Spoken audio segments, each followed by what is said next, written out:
Professor Danilo Porfírio, depois desse pito aqui passado, eu falo só da Turquia. Como eu falei, eu gosto muito de futebol. Aí outro dia, ligando lá à tarde, vi rapidamente as eliminatórias da Europa. Era um jogo Espanha e Turquia em Istambul. Se não me engano era em Istambul, não era em Ankara, acho que era em Istambul. Antes de começar o jogo, tinha uma enorme bandeira turca, havia todo um nacionalismo turco, que durou 15 minutos, porque em 15 minutos já estava 3-0 para a Espanha. Foi 6-0 no final.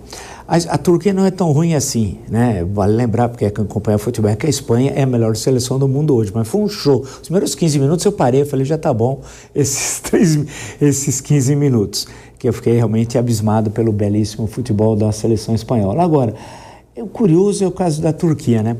Porque ela foi duramente afetada pelo final da Primeira Guerra Mundial, que destruiu vários impérios, o Império Alemão, o Império Turco-Otomano, o Império Russo, o Império Austro-Húngaro, tal. Esse aí, então, foi para o espaço. E a Turquia foi diminuindo de tamanho até chegar a esse tamanho atual. Para vocês aqui que nos acompanham, a gente usa a expressão turco para quem não é turco, porque a pessoa viu que o embaixador da Turquia, a pessoa era sírio, libanesa, tal, e ficou essa expressão. Uma vez, inclusive, o presidente Lula cometeu um fora danado, acho que no governo Lula 1 ou Lula 2, chegando à Turquia e fazendo referências a isso, confundindo o passaporte com a imigração sírio-libanesa, que não tinha nada a ver com a Turquia. Mas são problemas que ocorrem.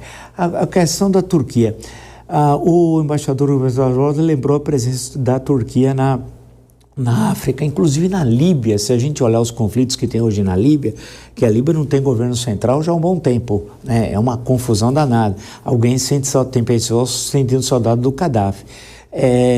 Como é que fica, então, como você fez a referência, a Turquia nessa história toda? Ela tem presença na Síria, e aí?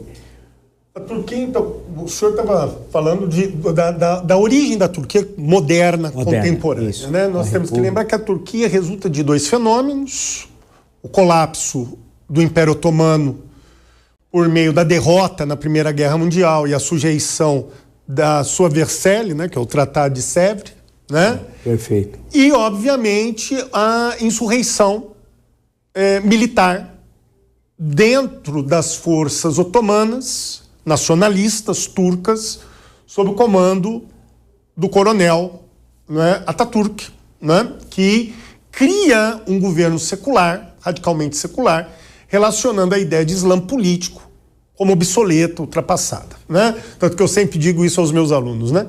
É um nacionalismo turco, secular, no qual a Constituição é inspirada na França e o Código Civil é suíço, né?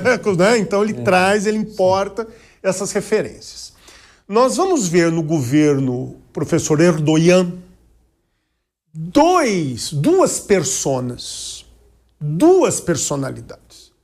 Nós temos que enxergar o Erdogan da década de 90, ainda como um líder partidário e um primeiro-ministro, que ainda tinha esperança de enxergar a Turquia como parte integrante da União Europeia.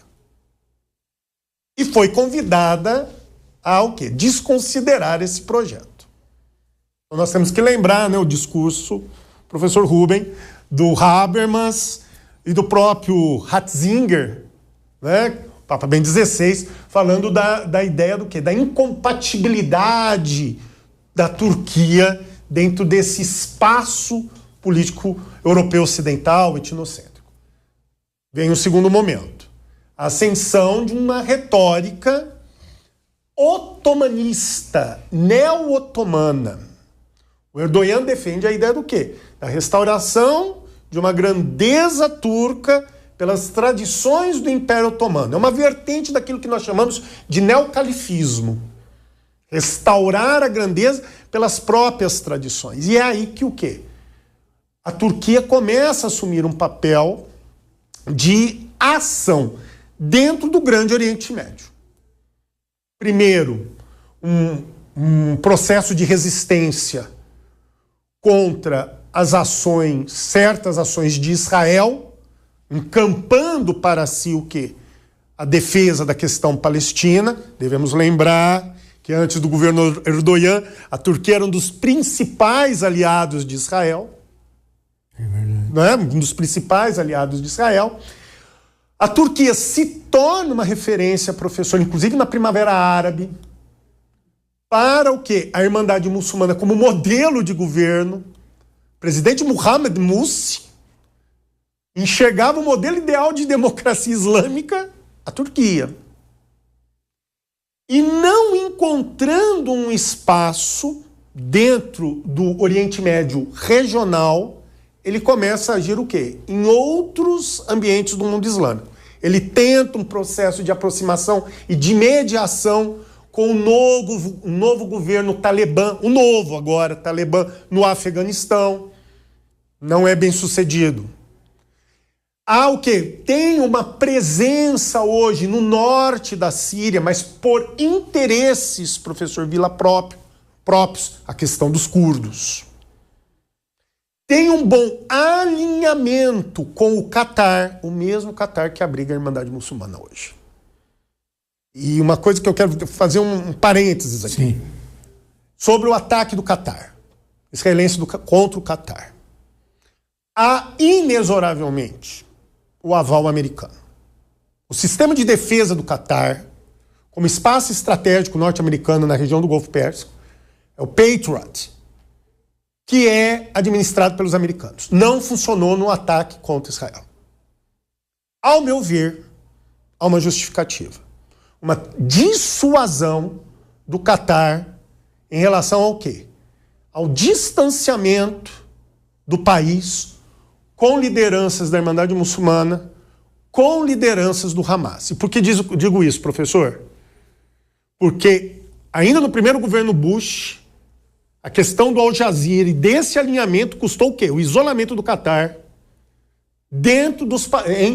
entre os países do Golfo Pérsico, entre eles o quê? A Arábia Saudita também.